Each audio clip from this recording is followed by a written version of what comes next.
I was a member of Fine Gael for well over 10 years. From a very young age, I think I was about 16 years in the party.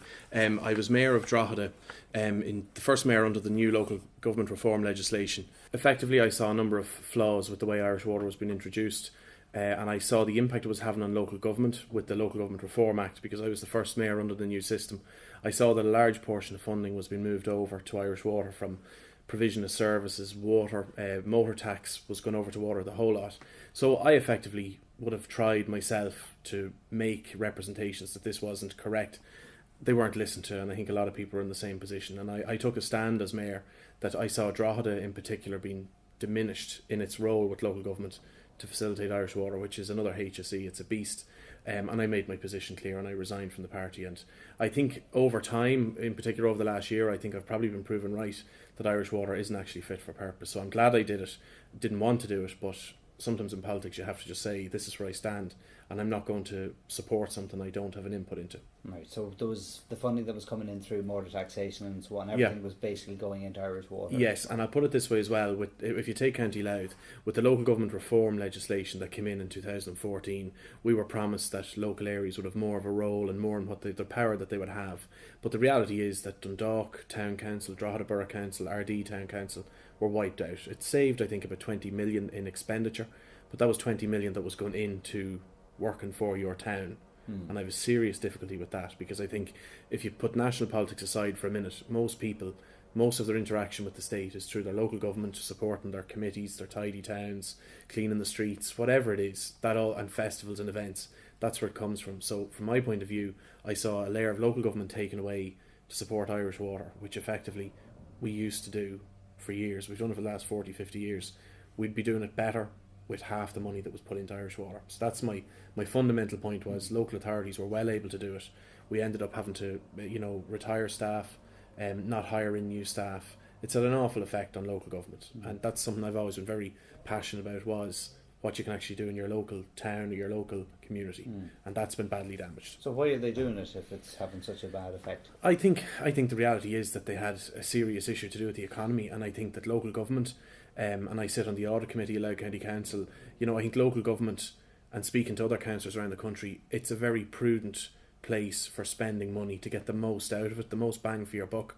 And it's only when you get onto a local authority. I was first elected in Drogheda to the Borough Council back in 2009, but you see how much your local council is involved behind the scenes in everything that's gone on, from planning to any kind of an event or a voluntary organisation.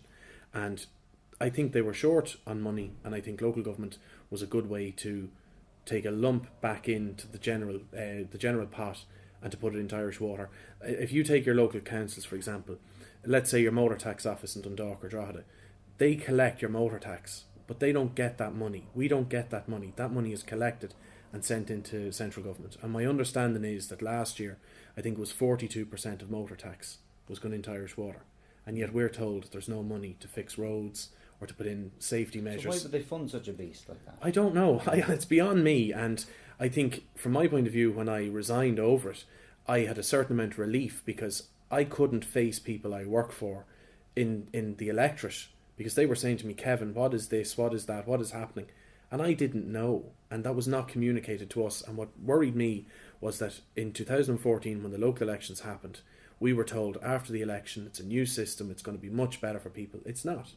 And if you work with officials, if you work with the council staff, I don't know how they're holding it together in this county or any other county, because we have severely lost out on funding. And like the likes of motor tax, the other one is, you hear about PRSI contributions, 4%, or it could be 4% or 14% nationally is put into Irish Water. It's an absolute monster for devouring funding. Where in Drogheda, just to be very local, in Drogheda we have an issue with a water main on the north side of our town. It affects every neighbour of mine and myself, who is something as simple as their washing machine breaks, there's no water pressure, or there's no water at all, or the water comes out as filthy. The funding was cleared June 2014 by Irish Water for us to do the job. They still haven't gotten us to the stage we can fix it. And if that had been Louth County Council, or Drogheda Borough Council as it was, that would have been done within months. So where do you see it going? Because there doesn't seem to be any talk of it closing up, even though everybody seems to be admitting that it's not really working and not very many people are paying bills. So is it going to? Are they going to wait till after the election? I think probably it seems that it depends what the result of the election is. I honestly believe, and I would be very clear on this, I would be somebody who is very proactive. I don't protest. I don't oppose things. Most of my votes in the council are I'll vote for something if it's good.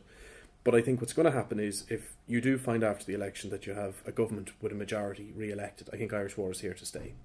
And I think not only is it here to stay, but I do believe in the years into the future, the cost of it will go up and there is the risk of it being privatised. That's the reality. I think if a government is re-elected with the need of support from other people, I think there's more of a chance of something being done with Irish Water. What I would love to see happen, before you ask me the question, I would love to see the local authorities given back control of water and some funding, some more funding than we used to get. But the money that's gone in, even the legal fees, I'm a lawyer myself, the legal fees of €80,000, I think it's a week or a month going into Irish Water. It's unbelievable. And you've PR and you've all of that. Councils just used to fix pipes. And they knew where everything was. It's not happening. It's not happening anymore. So in addition to water charges in Irish Water, what do you see as the main issues in Louth for the upcoming election?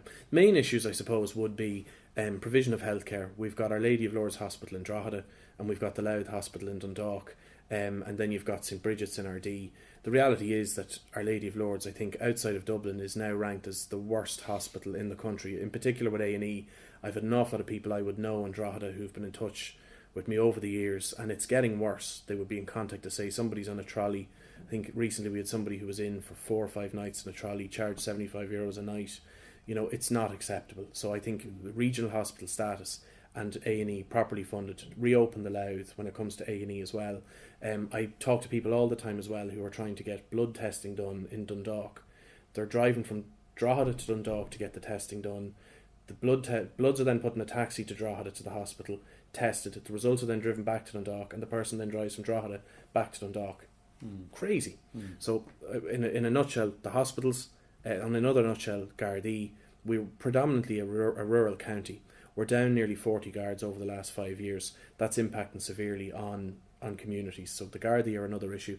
FDI, Drogheda has just recently been overlooked to be put into €150 million of capital investment funding to build advanced units for FDI. I was mayor twice. We went out to California. We went everywhere trying to bring in FDI. We were successful, but we're not getting supported on that. And then the indigenous industry, that we're not assisting enough to help small businesses actually develop to create 1, 2, 3, 5, 10 jobs.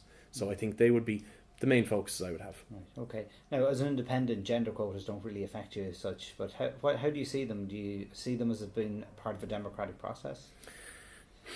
It's a tough question. The gender quotas, I think, as an independent, they don't necessarily affect me, but I think the parties, to a certain extent, have made a huge error in this. Some of the most efficient and effective public representatives I work with are actually women. And they didn't get there by any assistance from anybody telling them they had to be added to a ticket. They got there by hard work like the rest of us. With the gender quotas in Louth, I'm running as part of the Independent Alliance, and I also then have Maeve Ure, who is in Dundalk, who is running on behalf of the Independent Alliance. So, believe it or not, with no quota, we've actually got a man and a woman running under the same banner of the Independent Alliance. So I don't necessarily believe they're a good thing. I think that you do get councillors and TDs and ministers who are highly effective, and they got there without any help or assistance. And I think some people actually feel that this gesture of gender quotas, it's not really anything more than just a form of political correctness. That's not really necessary. Okay. Now, next year obviously is centenary year, and that is a national issue, I suppose, as well as a local issue, and today is the 50th anniversary as well of the bombing of Dundalk. Do you see issues like that, anything in relation to the North of Ireland or 2016, are they important in the election? I think 1916 and the centenary is hugely important. As mayor last year in Drogheda, we highlighted the connection with Eamon Cant, who actually went to school in Drogheda and had spent time living in Ardee as well. And I know I'm on the centenary committee as well. I know that we're looking to develop the connections Louth has with 1916, and I think the national programme has been very successful so far this year, but we're working on a number of things such as a Countess Markievicz exhibition in Drogheda in March, I think, and other issues. It does feature, and I think it needs to feature. The difficulty with an election and an election year is that I just hope 1916 doesn't become politicised. I think it's much bigger than that, and it has to be much bigger than that. Once everybody's included and everybody sticks to a general programme as to what we're doing, I think it can be very positive. But if it's seen to be politicised, I think that brings us down a different road. Okay, so just then in a nutshell, why should people vote for you? I think people should vote for me because in the culture we live in Ireland, we have parties, and I know how parties operate very, very well. I think to a certain extent the party system has worked, but in other ways it hasn't worked, in that people march through Leinster House and vote Tar Neil as they're told, and that has created some awful results, including Irish Water. I think as an independent I have a very strong record of saying it as I see it and working very positively, not being somebody who protests. If people vote for me, they get somebody who will work with a government and is open-minded as to the formation of a government, if that government will work with me for my constituency. That's my only priority. And I can list the different areas I'm concerned with, but my message is clear. I am ready to do business with anybody who will work with me, to work with FDI, to work with healthcare, to work with Gardaí, to work with improving employment. If they will work with me on that and they're doing a good job and making good decisions, I will vote with them. But I will not be taken for granted as somebody who will march in and do as they're told. And I think that, probably more than anything else, has damaged the political system in this country.